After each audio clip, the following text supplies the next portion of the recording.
All right, welcome back to the ONFORM Podcast. It is your host, Roman. Very excited to be with all of you guys today. Should be a really good stream today. I'm already seeing some news in the chat already about Arsenal losing to Newcastle. Honestly, I didn't even watch the match, bro. Okay, it's halftime. I haven't watched it yet. Maybe I can just throw it on and we can kind of do a little watch along on this episode. It's on Paramount. I do have an account, but I would have to turn that all the way down. Let's just do play by play instead. But very interesting stuff. It kind of affects us. It kind of doesn't, obviously, depending on tomorrow's results. Whether or not we get a result at Tottenham, I don't see a world where we don't. Only 1-0 down. They're 3-0 down on aggregate. And like what Happily is saying there in the chat, there goes another trophy down the toilet for Arsenal. Well, actually, our guys over at Liverpool chat, Dan, actually said that.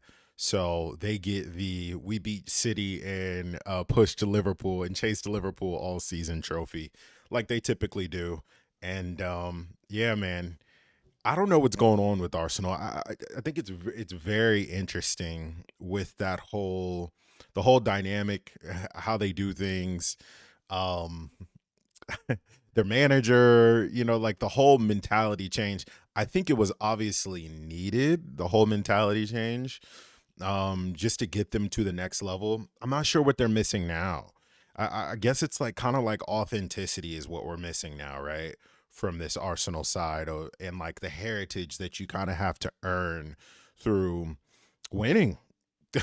You know what I mean? It's like a heritage that they're trying to say that they have and they kind of don't have, right? And I know they had the Invincibles run. I know they wanted a few Premier Leagues back in the day, but I just don't know what's going on with Arsenal and why they just cannot get over the line. I mean, obviously they have a good team. Obviously the manager is decent. Um, I just don't know why they cannot get over that final hurdle. And it might just be that they do need another manager. And it might just be that, I don't know, there is change that needs to happen at Arsenal, because really they haven't won much in the time frame that Arteta has been in charge of them. Even though they've been very good. And I guess now that we're looking back at it, have they been very good? I don't know. Right? Like if we look at it objectively, right? Have they been very good? I don't know if we can really say that they have. I mean, the fact that it's just like the lack of trophies, I mean, the whole not even really being able to push Liverpool or even Man City all the way to the final day. I mean, you could look back at Jurgen Klopp's time and you could make the argument that it's the same thing there. And that's why I challenged that whole time frame. If you've watched any of the earlier videos, you know that I've been like, man, did we underachieve a little bit with Jurgen Klopp, or was Man City just that good, right? Or was Pep Guardiola just given the blank check and he's also an awesome manager and it was always going to be a mountain to climb? And should Klopp be given more credit and should Arteta be given more credit? I don't know, right? So that's something that I definitely want to think about. I don't like Arsenal at all, but are we being too hard on them, bruh? But now, I mean, I feel like now they're probably going to be the most upset, right? Because this was supposed to be the season where they won it all. This was supposed to be the season where if City slipped up, they were right there. And unfortunately, that just did not even happen, right? So let's go back, go into the chat here. So Arsenal are struggling to get a foothold in this game. It helps Newcastle playing on the counter.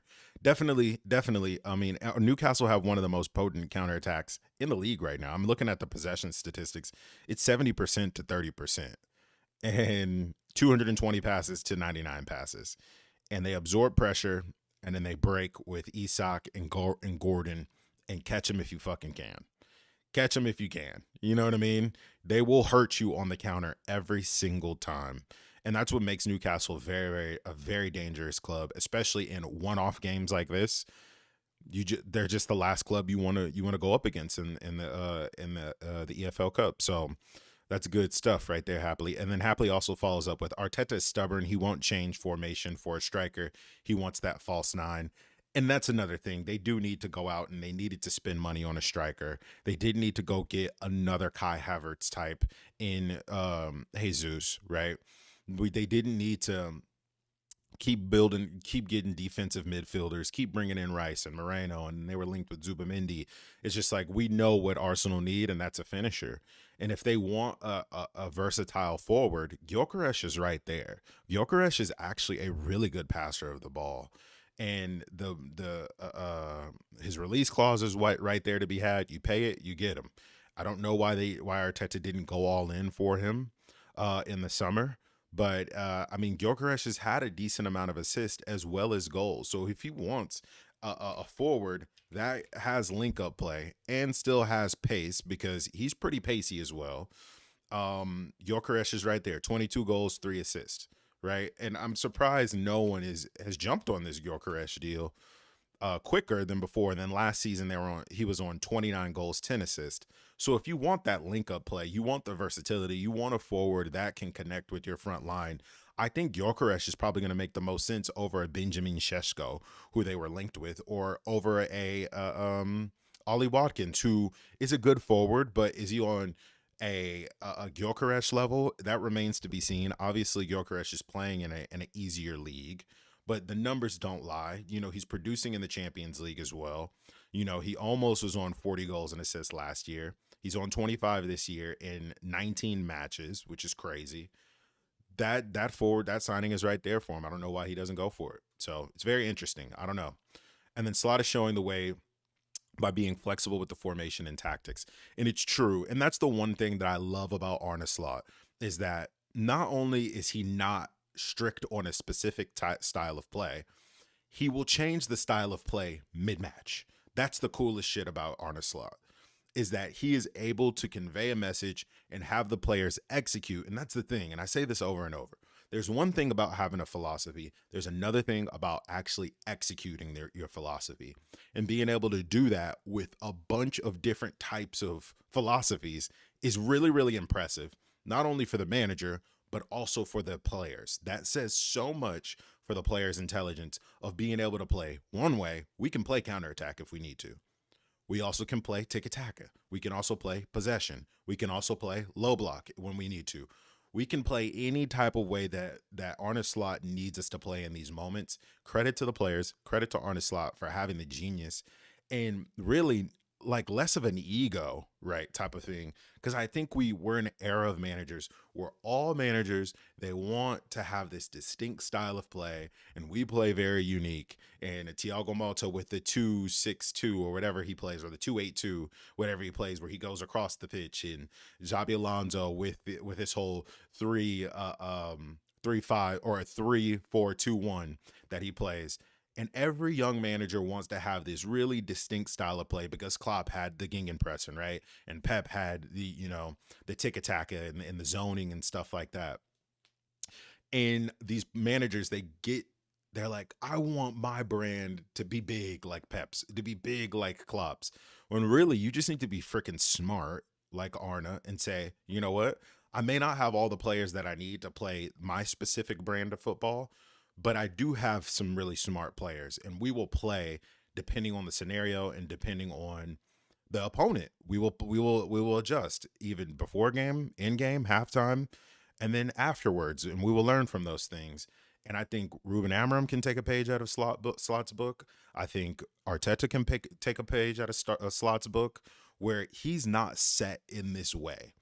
He will make the adjustments when he needs to, right? So it's crazy. And then on top of that, Arne's doing this 2 transfer windows with no players brought in. It's so unheard of what Arne Slot has been able to do. And the flexibility in terms of the tactics, the know-how, and the management, I don't think it's getting enough credit right now. I really don't think it's getting enough credit. So good point there. And then Dan said, "Oh, I forgot about that we haven't lost to a Big Six team trophy." Oh yeah, Arsenal. That's Arsenal's trophies. They look like this. They're invisible. Most of them are. And Arsenal are like chameleons, and I mean not stable like Liverpool. They can't win nothing. If anything, I think Liverpool are the chameleons. I think Liverpool are able to adjust and change and adapt to situations. And Arsenal are the ones that are just stubborn, stuck in their ways, and playing this really defensive type of style that's not getting them the results that they need, man. They just aren't. And at this point, the only trophy that they can win is the Premier League, and the likelihood of them winning the Premier League is really low. So I'm interested to see what happens with them moving forward. If there is changes, some Arsenal fans are like, dude, we need to stick by Arteta. And I love that. I think that's great. But I don't know. What are you expecting? What are you expecting from this manager? I guess is the question moving forward, right? And then Reese says, I ain't into shit talking about our competition midseason, but one thing I'll say about Arsenal is outside of Saka, every man on the squad feels like the same guy. Don't feel dynamic, team of NPCs. That needs to be brought up more than I think we even know. And I think I think Arteta's main problem is that he likes to buy the same type of player, right? And he doesn't have a whole ton of game changers and difference makers on the team outside of Saka. You would even say, some people would say, well, Odegaard is world class. Is he though? Is he though? Right? And then, wow, Gordon just wide with an empty net. My goodness. Gordon gold now. That's what I'm saying. I don't know if I have this magic touch or something like that this season. I don't know what's going on with some of these predictions, but literally, Reese, I don't know if you were in here before, but I was like, hey, with Gordon and Isak on the counter, catch him if you can, and there you go. And I'm gonna assume that was a counterattack. And it's just like, dude, because I don't even have the stream up right now. I could pull the stream up, but I kind of don't want to. I'd love to see Arsenal get buried. I really would, but yeah, man. It's crazy. I like Anthony Gordon too. I'm not gonna lie. I was one of those people that was like, no, why do we need Anthony Gordon? But if Diaz leaves or one of our wingers leaves, bring that man in, bro. He a dog, bro. I like Gordon a lot. I really do. He's grown on me a lot this season. And I don't know. I just enjoy watching him play, be dynamic, and him really just come into his own this season. He's a bad man. Him and Isak are crazy, dude. And then Happily says, Slot is the smartest, most intelligent manager in the Premier League. We haven't seen brains like this since Rafa. It's true. He's cerebral. And to be fair, right, we haven't had a ton of managers, right? We haven't had a ton of managers, which is a really cool thing about Liverpool as a football club. We haven't had a ton of Premier League managers. I mean, Chelsea run through them like toilet paper. Manchester United do the same thing. We're lucky to have had just a handful of managers in our entire Premier League existence. I don't count Roy Hodgson, okay? Let's calm down. But it's really cool. And then that's Arteta's problems. The players could be different, but Arteta is inflexible. That's just how it is, man. With Arteta, it's a very interesting. And if you get rid of Arteta, I guess this is a really good question to have. This is all of a sudden become an Arsenal watch along. If you get rid of Arteta, what do you do then, right? Who do you bring in that's better, right? Who do you bring in that's going to be like, okay, this is the guy that you actually want to bring in, you want to replace Arteta? How many good, solid managers are out there where you can be like, okay, they're the one that I want, right? I don't know. There aren't very many of those guys out there. You know what? Let's do it. Forget it. I'm turning on the stream, guys. Let's go. So this is turned into a watch along. Iraola. That's a good shout. That's a really good shout. I think he's good. I think he could fit. I definitely think he could fit 100%. That's a good one. That's a good shout. Who else would we say? I'd say maybe, you know who would have been a really great Arsenal manager or even a Brighton manager? And I said this before on Twitter the other day, is Ruben Amorim. I think Ruben Amorim actually would have been a really good Brighton manager because he's like different. They're open to those things, loves to develop young players, unique style of play, or even Arsenal. I feel like would have been better for him, but obviously the position wasn't open. And I got the stream up right here. They're getting frustrated, man. How you go and get Trossard, bro? Those are my main questions, bro.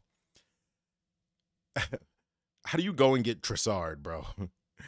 Like, you had all of these options in that window, and you went and got Leandro Trossard, and you got Gabriel Jesus. That's incompetence by the manager.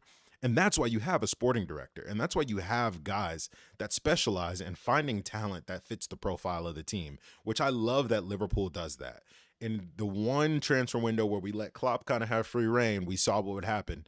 Fabio Carvalho came in. No disrespect to Darwin, but Darwin came in. It was like one of our worst windows that we've had in a really long time.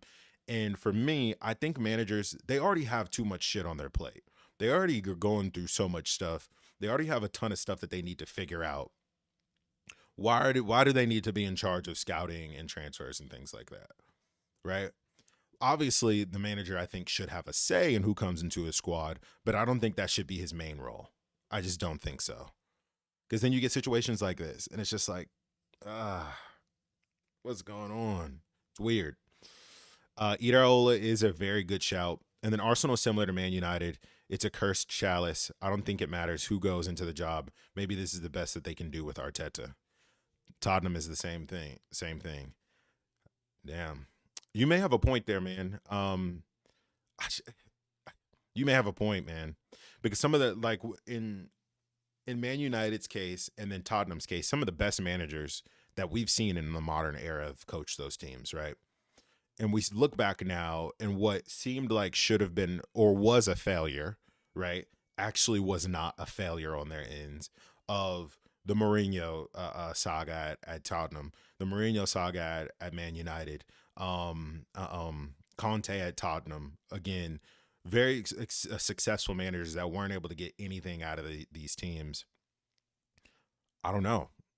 I don't know what needs to change with these teams in order to get them back into their glory days. Arsenal's close, I think.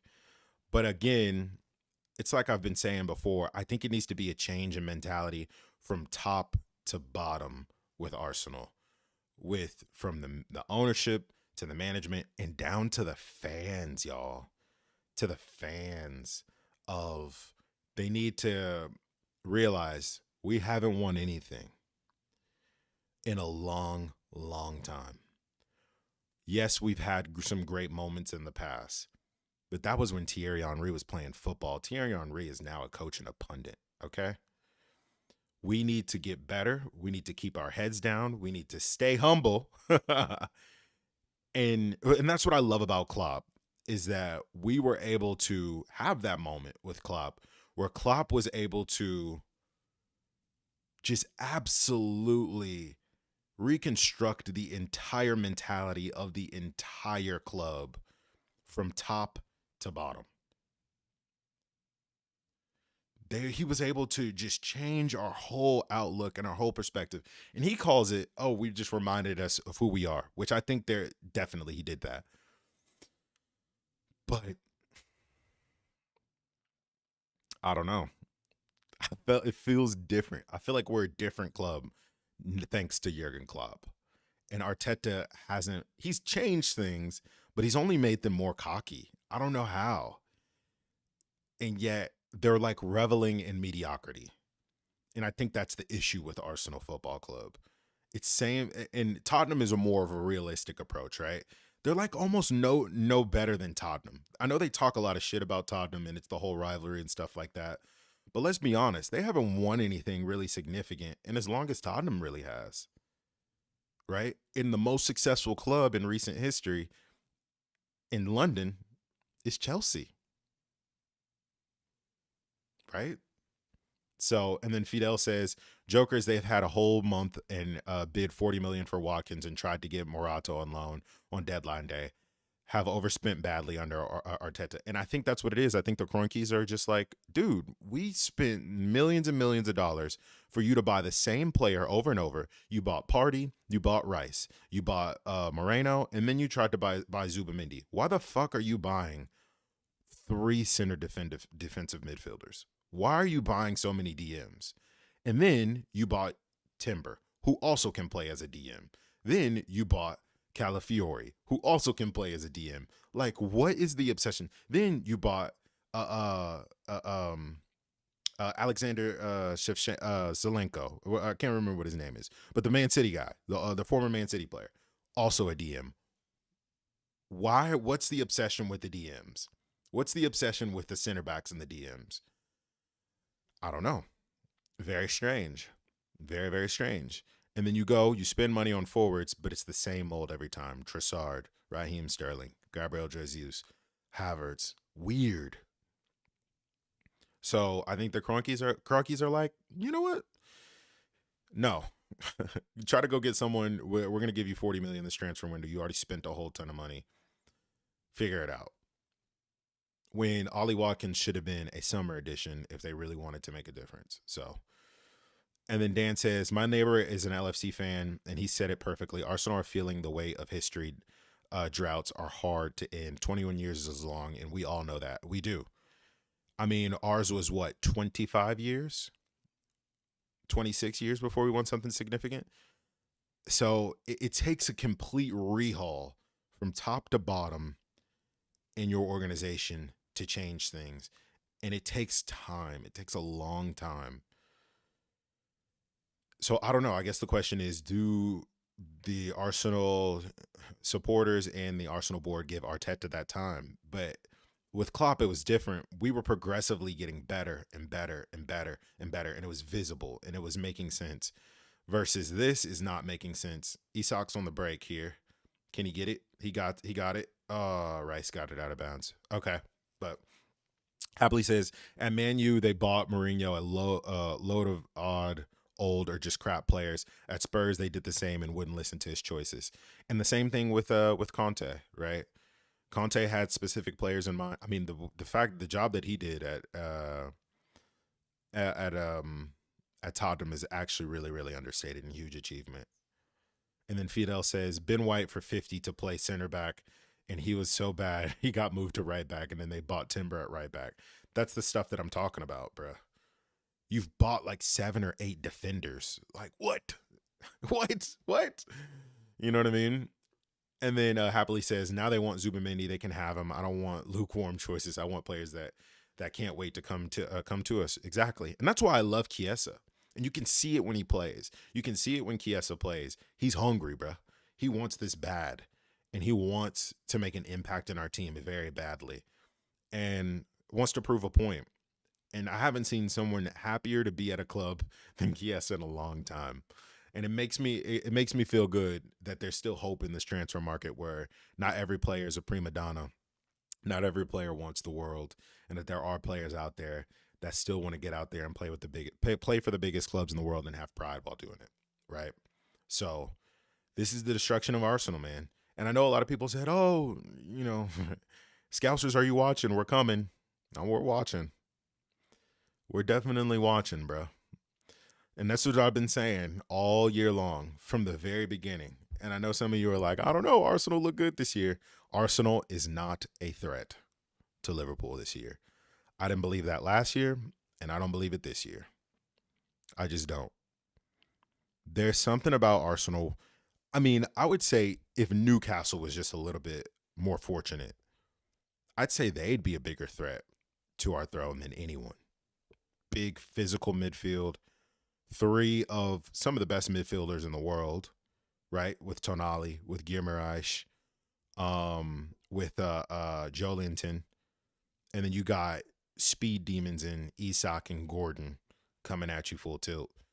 That's a good squad. I think if they just maybe acquire another center back and another piece to that attack, Newcastle could be dangerous, bro.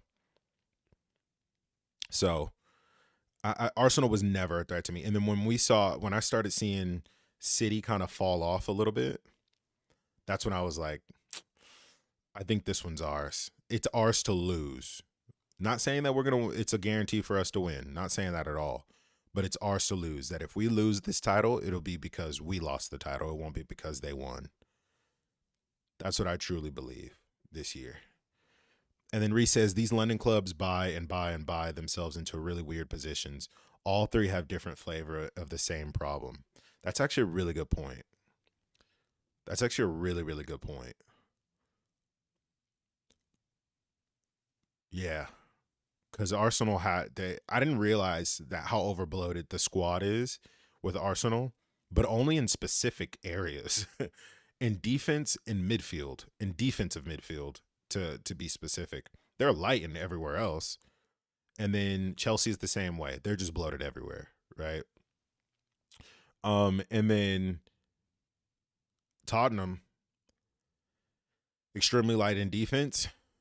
And they just keep buying random ass like one-off players that just don't fit kind of anything. Like Lucas Bergvall was a great addition, I think. And then Archie Gray was a great addition as well. But I think maybe it made more sense for them to reinforce in defense now that we're looking back in hindsight, knowing that Mickey Van de Ven doesn't have the greatest injury record. And knowing that if Christian Romero went down, it was going to be up to Dragusin and whoever else they could shoehorn in there. Maybe they should have made a few more additions. And then Destiny Udogie, who's a very talented left back. Maybe we should have strengthened there. Jed Spence can't play on both wings. So I think it maybe had been a different season if Tottenham actually just strengthened in defense instead of trying to reinforce in midfield. Even though, to Postecoglou's credit, I mean, you can't predict those things. And those two, I think, Archie Gray and Lucas Bergvall are two for the future. 100%. 100%. Either where it'll be at Tottenham or it'll be somewhere else. Those two are names to look out for. And if there was an opportunity to sign those two for Liverpool, I would have been very, very happy. Very happy. But I listened to Chiesa in an interview where he said he couldn't believe the atmosphere on UCL nights. That's what I'm talking about, man. And he comes from Juve, bruh. He's coming from Juventus, right? He's coming from an organization that has rich history, that has rich European history, and that is one thing. And the fact that he's coming over and saying that about Liverpool is huge, bro. It's crazy. And then Brian said, "Is Chelsea coming back next season? They have so many good young players. I don't know. Does Chelsea buy the same players? I'm not sure." Yeah, Chelsea is just. They don't buy the same mold over and over. They just buy a lot of players, just like in general. They just buy a lot of players in general. And I think it's more of like a lottery type of thing. Like, let's see who works out, because they do have a lot of good young players, but they also do need time to actually play, right? And people forget that, there's a lot of really good guys that are out on loan for them. Andre Santos, who else? Josh, I can't remember what his last name is, but he's a center back, right back. I don't think he's out on loan. I think he's refusing to sign a contract, though. They have a lot of good, and they have a lot of talent that come from Cobham. They're from their youth academy, which is, forcing a lot of those players to leave. Cole Palmer is another big one. I think Neto was a pointless signing, personally. Injury prone, in a similar mold. It's weird, but yeah, I think Chelsea will be back for sure. I think it's they'll be back for sure. And then, like what Happily said, it's bingo at Chelsea. Occasionally they're playing blackout right now. You know what I mean? Like, try to just stamp as many numbers as you can, and we'll eventually get one. You know what I mean? And that's how Chelsea kind of always really operated since the Roman Abramovich days. Is just like, let's strengthen, let's get stronger every single transfer window. If the manager doesn't work out, let's let him go. Let's move in the next best manager, give him the team that he wants, and let's keep trying to push for trophies as much as they can. The formula has worked for them, and they've been able to produce a lot of short-term success, which is really weird and rare in football. I feel like Chelsea is like one of the few clubs where they change a manager, they go on a spending spree, and then they just pull off a Champions League. They pull off a Champions League. They pull off an FA Cup. They pull off a Premier League, and you're just like, how have they went and done that? So I think Chelsea is like one of the few clubs where it's like a shotgun shell with Chelsea. They just are like, we're gonna hit eventually if we just keep shooting. And then didn't Chelsea's owner sell the training ground to himself to avoid PSR trouble? I don't recall that. But if he did, that's absolutely mad. It should be a form of money laundering, but I'm pretty sure he's looked into all types of loopholes, and he has a fantastic legal team behind him that's keeping him out of trouble, I'm sure. So that's actually kind of crazy. But I think we have a lot of positive things we can look forward to and we can look at in terms of Liverpool. Um, I think if we get this result tomorrow, it's going to be a tough final against Newcastle for sure. But on our day, I think we beat Newcastle on our day for sure. We beat Newcastle on our day, 100%. But then Newcastle beats us on our day. It should be a very exciting final, and it should be full of goals. It should be full of drama. We had a game of the season against them this year. Obviously, we got to get past Tottenham. It should be a straightforward match, but you never know. Tottenham can bury Tottenham tomorrow, which clears the path for us to get our first trophy this year. And then, of course, we got the FA Cup, some favorable draws there as well. And then the league is just, unfolding in a really nice way for us. The only thing that I would say is really that maybe be the bigger challenge is probably the Champions League, but we have some time before we actually play this knockout football because they got to do the whole playoff thing. So everything is just falling in place for Liverpool to get multiple trophies this season. We'll see what happens. The one that I really, really want is I want the Premier League, baby. Give me the Prem. Take all that extra shit. I want the Prem, baby. I want it. I want it bad. And then I would say UCL, and then the other ones obviously follow suit. But I really want that Carabao Cup mainly because it should kick us into a good momentum. Winning a trophy in the middle of the season is always a good thing. One thing that I've noticed about Man City when they were on their streak is that oftentimes and not, they won that Carabao Cup mid-season. And then after that, boom, 10-game, 15-game win streak. So I want that same effect with us, right? It didn't necessarily work out that way last year after the Carabao Cup, weirdly for us. But the same team didn't win the Carabao Cup that continued to play afterwards, right, with all of the injuries.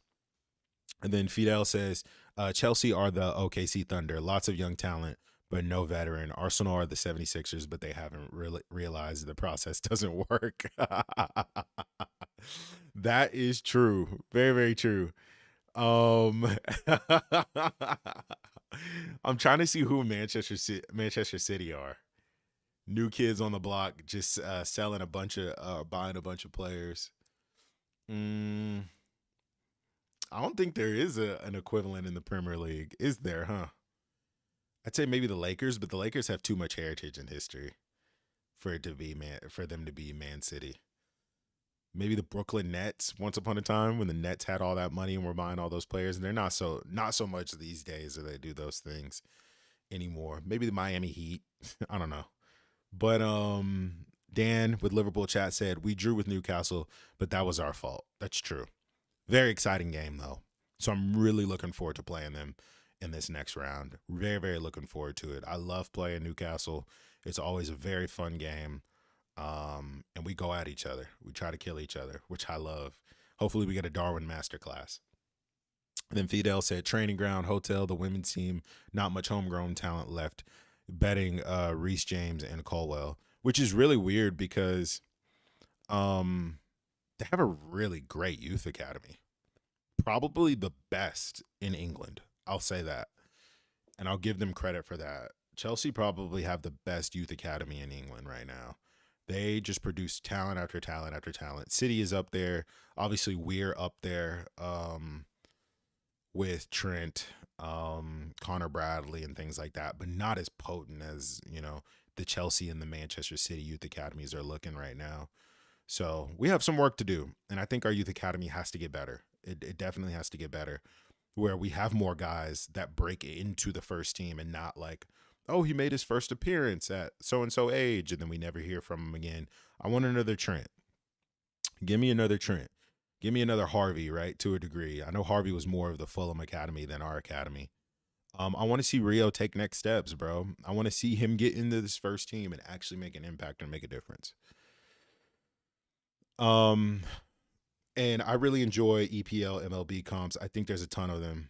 I think there definitely is more.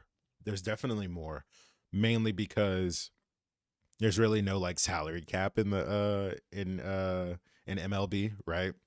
Which is kind of similar to world football, where there wasn't really a lot of rules on spending for a long time. So a lot of people could kind of get in and then, compete by just offering players bigger and better contracts and things like that. So who would you say is the Manchester City equivalent in the MLB, Reese? That's a good question. I think that's a good one. Not the Yankees. Yankees have too much history to be compared to Manchester City. Um, who's like a big spender that's just like came out of nowhere? They're spending all. Maybe I don't know. I was gonna say the Padres. Maybe not. Maybe not. But there's a lot of unique teams in the MLB, and it's a lot of parity and stuff like that. There's a lot of different champions every single year, which I love about it. It's a very competitive league. And then Fidel said, I go with the mid 2010s Warriors for City. Holland is KD if he stayed.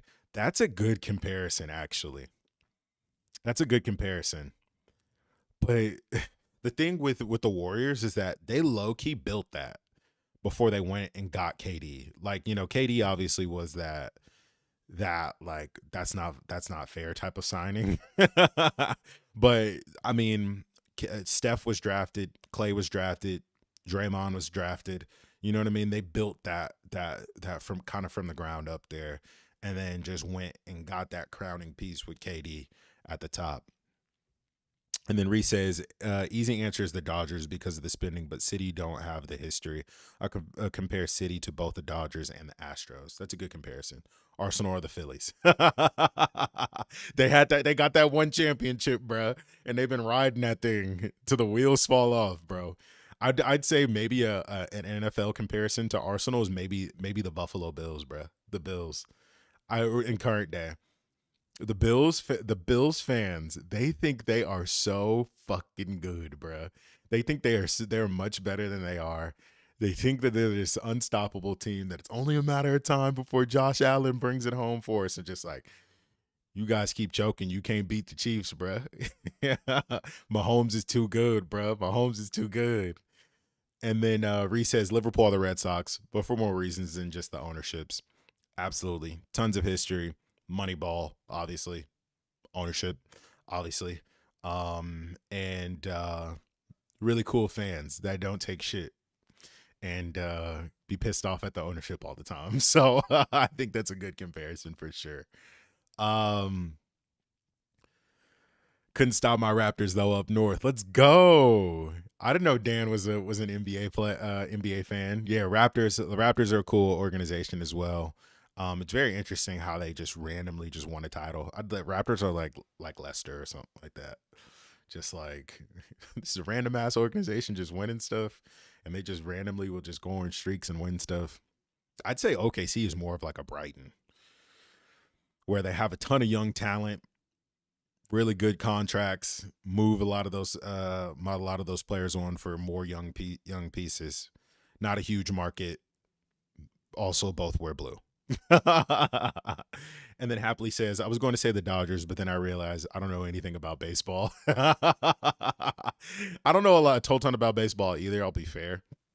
I do follow like almost every sport like loosely. I used to play baseball in middle school, so I used to watch a lot of baseball then. But it's very interesting. Tons and tons of games. There's no way you could catch all of them. I believe they play over 100 games a season. Each team does, and not even including the playoffs. So it's absolutely insane to even keep up with. But the cool thing is that it's very competitive, and you never know who's going to win every year. You never know, and teams find very unique ways to put teams together, and be competitive. The Moneyball was born, right? Moneyball was born in the MLB, which is pretty cool, that we now use in the Premier League.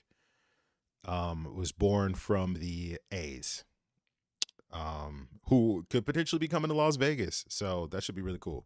But enough about baseball. Enough about baseball. And it looks like we're in the 80th minute here on my stream with Newcastle and Arsenal. And it looks like they're on their way out of this cup. Tottenham are the Braves. Definitely. Just a whole ton of hope. Nothing. Haven't won anything in so long. I thought they got close though, didn't they? I thought the Braves recently won something. Or am I tripping? And the Man United are the Yankees. Yep, rich history. Struggle to get back to their peak, man. Used to win everything all the time, and now they just cannot give it, no matter how much money that they spend. And then great shout on the Brighton Thunder comp. Yeah, I think that's a pretty good one. I think that's probably the closest one, because they just rely super heavily on young talent, move a lot of that young talent on, when needed and just rebuild like a lot, which is pretty cool. Tons of draft picks to continue to that model. I'd love to see OKC potentially get a championship because I feel like that's the way all sports should be. And then 162 games in the MLB season before playoffs, so they potentially play like close to 200 games if they all go to Game 7, right? Which is insane. And then Dan said, sorry, I thought I mentioned it. Been a Raptors fan since the Vince Carter days. Let's go, my boy Dan. I followed NBA much more than I do MLB and NFL. Vince Carter is the man, for sure. Vince Carter is the man. And then Reese says, Braves won in 2021. Those my boys, but so many opportunities just whiffed in the last 35 years. Facts, man. Facts. Yeah. And that's what I thought, that Braves, they got one recently. But it's tough, dude. Baseball is so tough to build a dynasty in and like win back to back titles like Man City's been able to do in football and like Bayern Munich and stuff like that. It's so much parity in MLB, which makes it really fun and exciting, I think. I could do the EPL MLB comp thing all day, but I'll spare you. Fair enough. But yeah, as for Liverpool FC, the football club, we're in a really good place, man. We're in a really good place. We play Tottenham tomorrow. Obviously, we got Plymouth Argyle on Sunday, which would be pretty sick. Maybe I'll do a watch along for that one. Let me know if that's something that you guys would even want to do. That one's at 7 a.m. Totally fine by me. I love getting up for those FA Cup draws. We'll definitely probably see some youth players. Tell me who would you guys want to see in this Plymouth Argyle match this weekend. I know we got Tottenham tomorrow. We're going to go full strength tomorrow, I'm sure. But tell me there's some youth guys that you would like to see. I know our boy Dan's got shipped off. Let's talk about some off-press stuff while this game is running in the background. Let's go into that. Our boy Dan's got shipped off. He went to Southampton. And I figured, and that's what I'm saying, man, is that people think that these little one-off games in the Champions League, oh, they don't matter. They don't matter. It's nothing. You know what I mean? We shouldn't look too much into this. Arne Slot's looking into it. Arne Slot is. Arne Slot and that backroom staff is looking into it. And he wants to see who is the person that's ready to take this game by the scruff of the neck and ready to turn up. You know what I mean? Ready to turn this into an opportunity for themselves. That's what Trent Alexander-Arnold did. Came in and took the opportunity. Robbo did the same thing. Bradley did the same thing. A lot of these players that were fringe players, and they came in and they became big names in our squad. Ryan Gravenberch did the same thing, right? We can't pretend that Ryan Gravenberch wasn't a player that potentially was on the way out, and a lot of fans didn't back, right? We can't pretend like that. We can't pretend that going into the season when it was told that Ryan Gravenberch was going to be the 6, 60 to 70% of the Liverpool fan base was like, we're doomed. We're shoehorning another 8 into a 6 or another 10 into a 6 like we did with Maka last season. But Ryan said, I don't play 6. I'm not a 6, but I'm going to do it my way, and I'm going to take my opportunity, and I'm going to show everyone what I can do within this role. And he took that opportunity, and now he's undroppable. And now we're talking about, is there a better 6 in the world than Ryan Gravenberch? That conversation is now being had. Don't forget that, guys, that when Ryan Gravenberch was announced as our 6, we were like, we're doomed.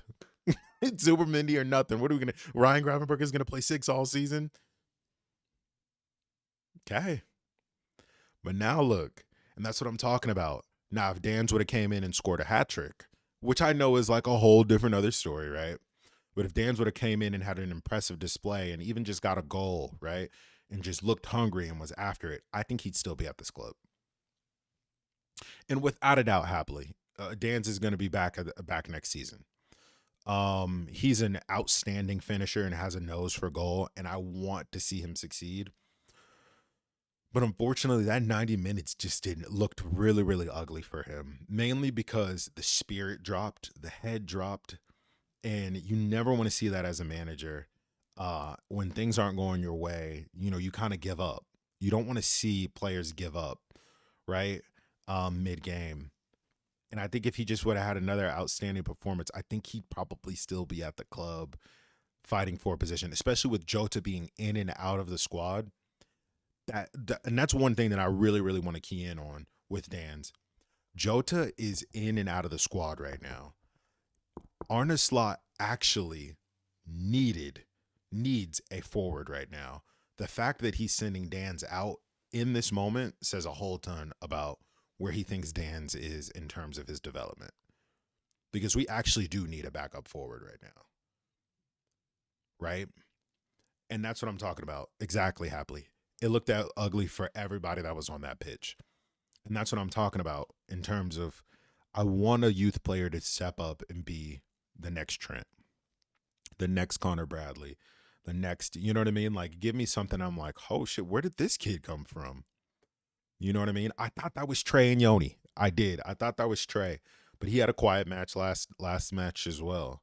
So I'm really bummed out that we didn't get to see Rio, but I'm not sure if he's cup tied or not registered or something like that in the Champions League. He could be that guy, and I really want him to just show what he can do against Plymouth on Sunday. I really do. And then honestly, I'd play the team that played against PSV just with Darwin and Cody for Cody. 100%. 100%. I'd agree with that, actually. I think that's going to be a much easier game, Fidel, than PSV. Let's be honest. Those players will get that second shot, and they need to show out on that day. They need to show out on that day. And Darwin, it needs to show that Plymouth is going to get, they're going to get the whole bag of works on Sunday. We're going for 3, 4, and 5, and 6 if I'm Darwin, bro. And then Fida also said, to be frank, the strength and conditioning department has been amazing this season. It has. It has. It has been very, very good. The fact that these players, one, have not slowed down, and two, haven't gotten injured is a huge feather in the cap for Arne in this new back room, because that was our main weakness. That's what took most of our teams apart in the past handful of years, is that we'd get key injuries. Players would look tired after December. That's not looking the case right now. So massive credit to Arne Slot and his fitness team, which was a huge talking point when he came from Feyenoord, is that Feyenoord had the healthiest squad when he was in charge. Players rarely got injured, and they rarely missed games. You rarely saw players tired and fatigued. I don't know what they're doing in the back room, but they're working wonders. I mean, even Ibu came back early from an injury, and we know when Ibu typically goes down for a long time, right? So, and then Jota's bouncing right back, which is cool. He's getting injured a lot, but he's bouncing right back every time, which is a positive thing. Last year, Jota went down. He was gone for 3 months.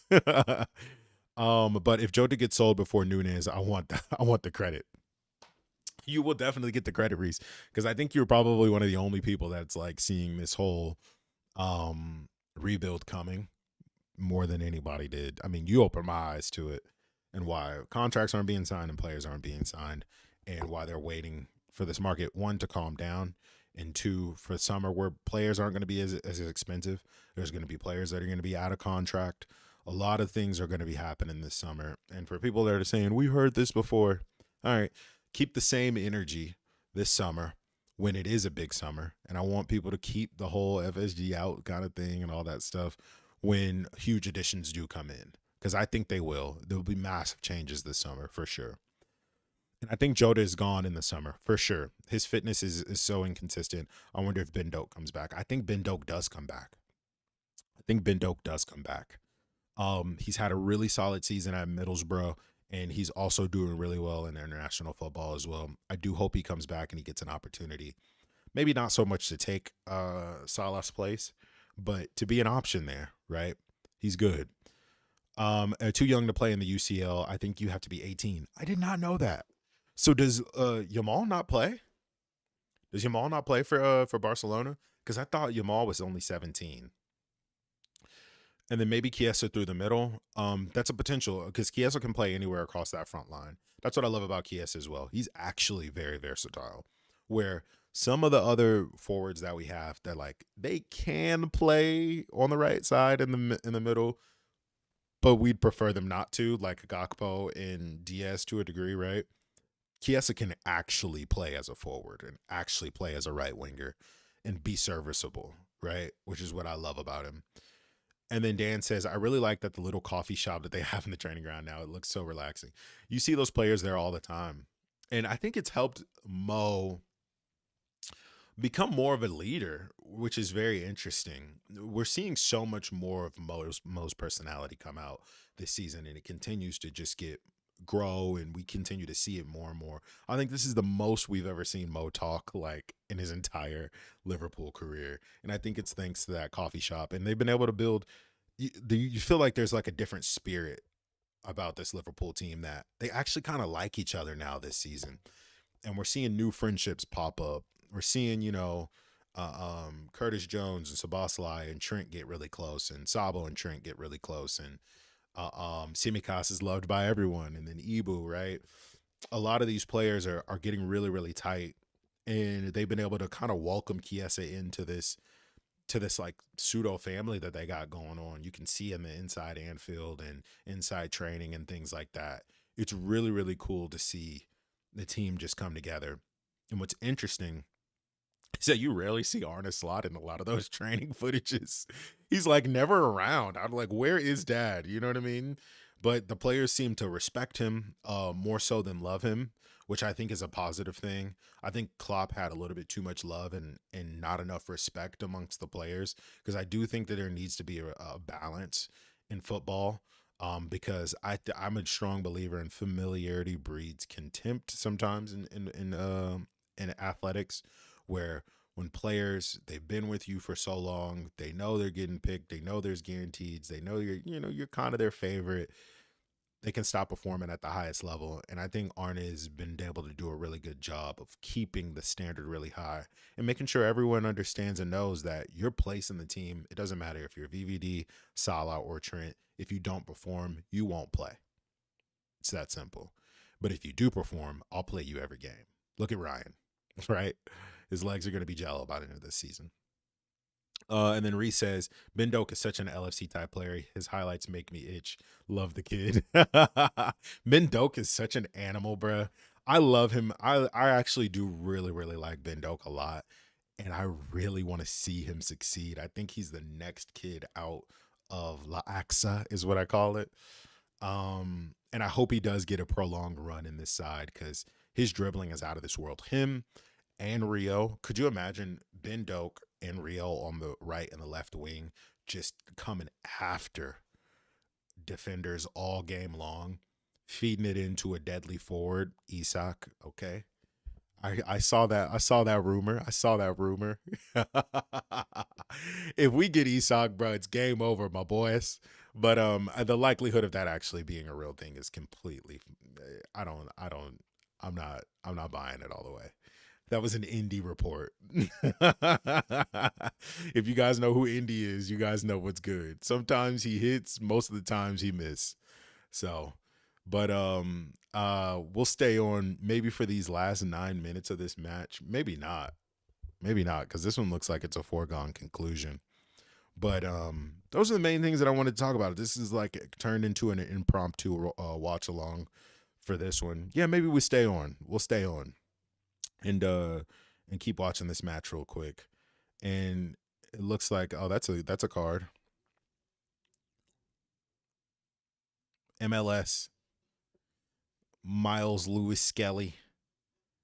I call him, I feel like MLS is such a great name for him, because he's closer to being an MLS player and touching an MLS trophy than he is touching a Premier League trophy. Didn't they win like the All-Star game and got a trophy in the MLS All-Star game or something like that? I love that nickname for him. Stay humble, eh? But Slot's in his office trying to decide which team he's gonna call small, like Rafa did Everton. Right? Slot is a madman. Oh no, the catchphrase is going all Goldbridge. Stay humble, eh? Shout out to Mark Goldbridge. That dude is a psycho. He's such a character, which I feel like maybe some people feel like they need to be in order to grow and get really big on YouTube and stuff like that. But I'm sure he's a great individual when the cameras are off, from what I understand. So, I mean, if we get the most of the Darwin money back, Isak can be done. It can, and that's if Saudi is actually going to come back in for Darwin in the summer, or if Darwin isn't a key part of the rebuild, which is a total possibility that he is, given that he has really, really good stats. He's like a Moneyball type of player that data analytics guys absolutely love, right?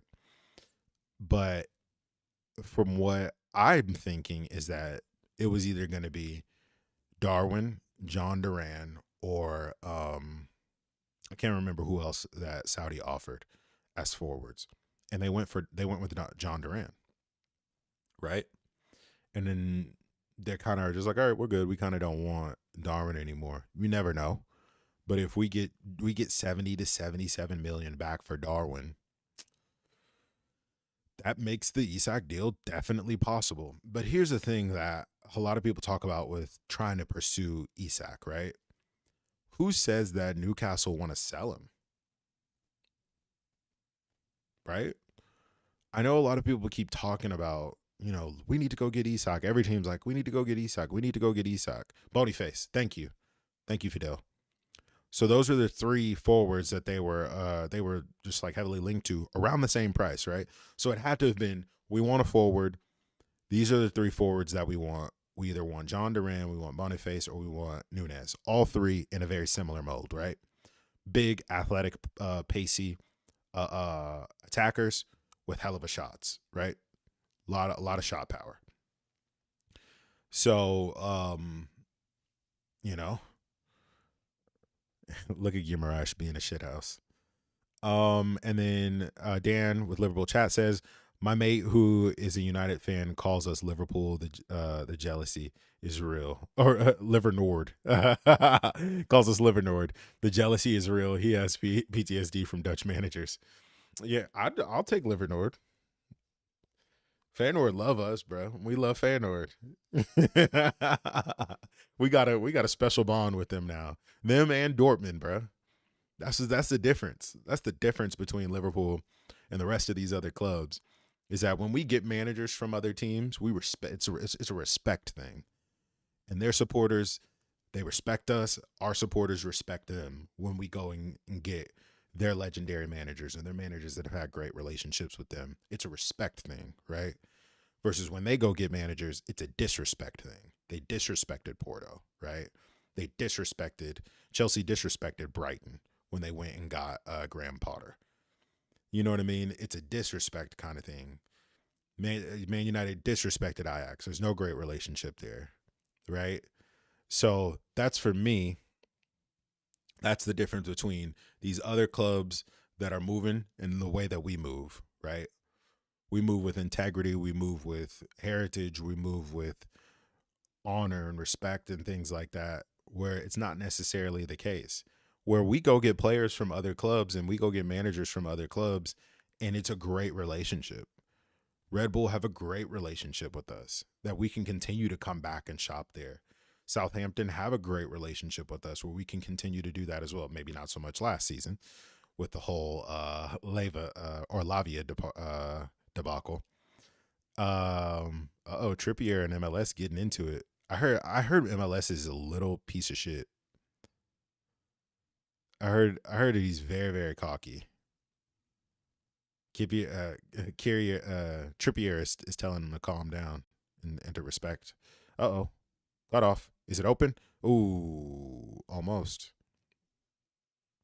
And then Fidel said, it'll probably be João Pedro from Brighton, as he'll cost half as much. that Saudi end up going and getting? Probably, right? It's a potential. And a lot of players are choosing to go to Saudi Arabia, man, in young age. I mean, John Duran, Gabriel Viega, a lot of these players that, I mean, I heard they even put in a bid for Mitoma, right? A lot of these players that still have big careers ahead of them are deciding to get early paydays, right? And I think Oscar, if you guys remember, Oscar from Chelsea was like one of the first ones. Excuse FC. I wonder what it'll be now for Arsenal. I cannot wait to watch Arsenal Fan TV, bro. It's gonna be such a treat to watch that today, bro. It's gonna be beautiful seeing their fan base just absolutely fall apart today, bro. There's nothing like, how do you get this much hate as an organization and a team and win nothing? Like, I totally get it if this is like Madrid or something like that, but like, god damn. And then happily said, I think we'll buy a striker no one is considered. Probably someone from Steaua Bucharest or Sofia. Oh my word. Without a doubt, bro. Keep an eye out for Karim Kanate. Keep an eye out for Karim Kanate as an option for us. I think he's fantastic if you've seen him play. Karim Kanate with RB. Special player. And then Roman, quick off-topic thoughts on Luka. What a great question. Luka, man, that's tough. It's tough for him. I heard he had just bought a new house or something like that, like 2 or 3 weeks ago. And sports is not for the faint of heart, bro. Is my thing. It doesn't matter who you are, which tells me that it's possible for a team like Liverpool to let go of players like VVD, Salah, Trent, Allison, because at the end of the day, it's all about whoever's in charge, their vision, what they're trying to do, what they're trying to achieve, the bottom line more so than anything, right? And I'm hearing a lot of stuff that he was very lazy in practice, was gaining a lot of weight, can't stop drinking. I had one of my close friends used to be a trainer with the Dallas Mavericks. And he said, I have never seen anyone drink as much as that kid. And such a weird, it's weird that all of this kind of stuff is coming out now. And I never really spoke about this before, obviously, because I don't have an NBA channel. But he's like, this kid in the off season balloons all the way up to like center weights, 270, 280, 290. He loves to party. He absolutely loves partying. And drinks like no one you've ever seen before. And I'm like, really? He's like, yeah. Like, we almost have to like babysit him a little bit and like watch him, because sometimes it'll just get out of hand and he'll get so out of shape in the off season. It's like a huge project to get him back into shape when the season starts. And it's come to find out those are one of the things that is being reported and why they ended up deciding to pull the trigger on that. Yes, Luke is a generational talent, but if the discipline isn't there, if the effort isn't there, what use is that, right? If you don't have the mentality of a Kobe Bryant, but you have the talent of a Kobe, that still does not matter. It's like, I mean, look at LeBron. He spends millions and millions of dollars to keep his health at peak at the end of every season. Same thing with Mo Salah. He spends millions, I'm sure millions of dollars to keep his body where it is all off season, all during the season. He's training on off days where everyone else is on vacation in France and everyone else is watching their friends play football other places. Mo is at home working out. We've seen that hold like time after time after time. International breaks where Egypt isn't playing, Mo was working out. So it's different, bruh. It's different. It's completely different when you have that desire to just be great. So I don't know. Luka's an interesting one. I think with LeBron retiring in probably within the next year or two, this will probably be his last contract. It's smart for the Lakers to try to build around another superstar and potentially megastar with Luka, right? He's already in that stratosphere of a superstar MVP caliber type of player, but then they have a lot of rebuilding to kind of do. So, you know, it's those things you look into as an organization. It's just like, is this worth it? It's like a Zion Williamson. If you guys know who Zion is, he plays for the Pelicans, another player that has to be babysat by the organization because he likes to eat, he likes to drink, he loves women's, he loves strip clubs. And believe it or not, those things do affect your on-court performance and on-field performance. They just do. And then Dan said, I wouldn't buy a house if I was an athlete. I'm living light on an apartment. 100%. I'm buying a condo. Or maybe not even buy a condo. I'm going to rent a condo or something like that. If I buy a condo, I'm renting it out once I get traded because it will happen. And then Dan said, what can I say? Europeans like a drink. I know they do. When I was in the Netherlands, like everyone had gin and tonics. And then when I've come to find out, my wife's one of her cousins is actually British, and she's like, oh, G&T's all day, baby. That's like our drink. That's like the nation's drink. G&T. Everybody's got a G&T. So I had a couple of those while I was out there, and they're solid. And then of course the drafts in Germany are out of this world. Complete, like beer in America and beer in Europe is it's not even the same thing. And then Nadario said, my guy, what's up, Nadario? How you doing, brother? Welcome back in. And then Lucas is our Luca is our Andy Carroll for sure. Andy was another one. He just couldn't stop drinking, bro. Physical specimen, absolute beast. No one can beat him in the air. It's like a VVD, but an attacker. You know what I mean? And VVD, low key, if you watch some early VVD, my boy used to bang in some crazy goals. Oh, and then he said, oh, we on NBA today. Lake Show, baby. Hashtag Lake Show. For sure, I love the Lakers. G&T is big in the Bahamas as well. I did not know that. I didn't realize how big gin and tonic is until I had that conversation with my wife's cousin, who is born and raised in Bristol. And in America, when I told her that, like, oh, Americans, we love gin and juice. Well, at least Black Americans love gin and juice. And then I had her try it, and she said, this is the most disgusting thing that I've ever had in my life. And I'm like, I am so sorry. But enough of the random stuff. Newcastle just absolutely dog walked Arsenal over two legs.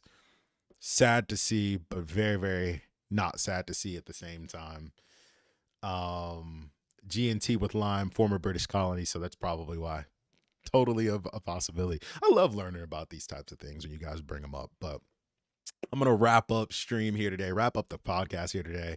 It was almost like an impromptu little watch along, hate watch for Arsenal. And then I'm seeing Happily said old Speckled Hen, Bishop's Fingers, my favorite beers. I'll have to try those when I go back out to Europe. My mom's actually going to be in Germany next week, and I probably should have took that opportunity to go with her. Yeah, my family's all over the place with this whole thing, but appreciate all of you guys. We are going to do a watch along this weekend for Plymouth. Not one for the Tottenham game tomorrow. We will be in the Discord though tomorrow. If you don't have the Discord link, I'll put it down in the comment section below so you guys can join us in there. We have a lot of freaking fun in the Discord link, especially on match day. So make sure you guys jump in there. We chat along basically throughout the entire match, and then I'll hop in and do a quick little halftime kind of thing. I'm freaking losing myself on this halftime kind of thing. And it's really, really fun. It's a blast. Join it while you guys can. We're capping it at 100 for full access. And then after that, you'll have to become a member of the channel to get access to the Discord. I believe we're at 32 already, so it's filling up. But the first 100, you guys will get full access. You guys will be admins and be able to jump in and do these podcasts with me this month. We're going to start these co-hosting the podcast, the magic fingers, do these podcasts every single month and do a co-host, and you guys can come in and have your say and what you guys think and call in as a co-host kind of thing that a lot of podcasts like to do. So make sure you guys do that. Appreciate all of you guys, and we will see you on the next one. Up the Reds. Let's go. Tomorrow we get one step closer to the quad, baby. I'm calling it. We getting the quad this year. Maybe not. Or maybe I'm getting a little bit too ahead of myself, but appreciate you all. I'll see you guys on the next one. Peace.